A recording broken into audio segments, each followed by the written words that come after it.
August 2013 English High Speed. Ready? Start. Mr. Chairman Sir, at the very outset, I thank the government for placing before the House the draft proposals with regard to the second 5-year plan and for giving us an opportunity to discuss them. So far as this plan is concerned, it is our duty to examine whether it is up to our expectations or not. It is our duty to point out to the government our views so far as the plan is concerned. It does not mean that the government have not done their duty as best as they can. I know that this government are not free to suggest what is necessary in the interest of the people of the state. I know that at every stage they have had to follow the instructions issued from time to time from the center. Under these circumstances, I realized that the government had to see that as far as possible their recommendations were in accordance with these instructions. So we had to restrict ourselves in the manner in which our plan had to be put up before the central government.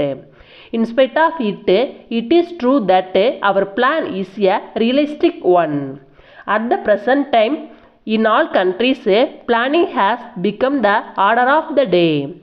At the outset, I would like to point out that the object of the first plan was twofold.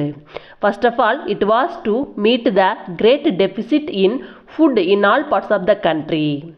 Secondly, we had to deal with inflation. It must be said to the credit of the governments are concerned that they have been able to solve the food problem in a satisfactory manner. Now we may examine the objectives of the second 5-year plan. So far as the state is concerned, it will be good to see how far these objectives are found in the proposals that the government have placed before us and to what extent we may hope that at least some of these objectives may be fulfilled in this state.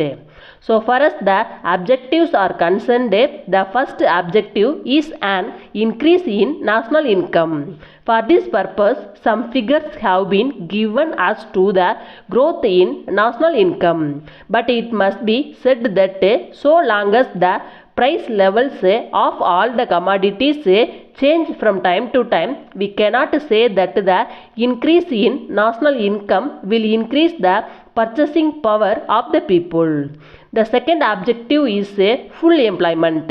Honorable members have dealt with this problem. I think it is one of the basic factors to be taken into account. But there is no reference in the plan to the number of unemployed people in the different regions. So far as the problem of unemployment is concerned, it is one of the most urgent problems. To say that there will be employment for 12 million people because there are various industrial concerns that will be floated is not correct.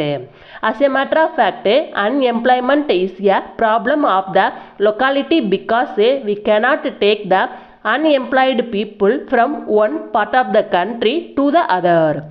It is stated that there must be a labor corps which must be able to go from one part of the country to the other. I think there cannot be anything more detrimental than to make the people go out of their villages.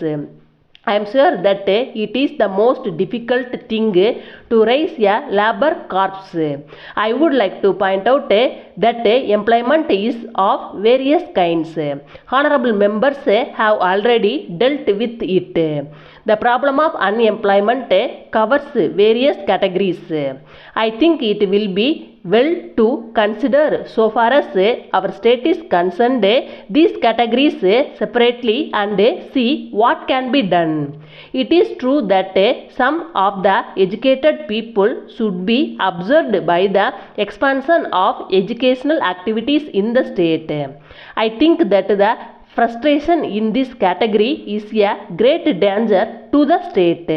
It is therefore necessary that employment should be found for them. Unless they are given employment, the position with regard to unemployment will deteriorate. I shall take up some of the main features of the second 5-year plan. Whatever may be the objective, the main aim under the present circumstances is to provide the necessaries of life to the people. From this point of view, it will be agreed that we should enable the people to get food, clothing and housing.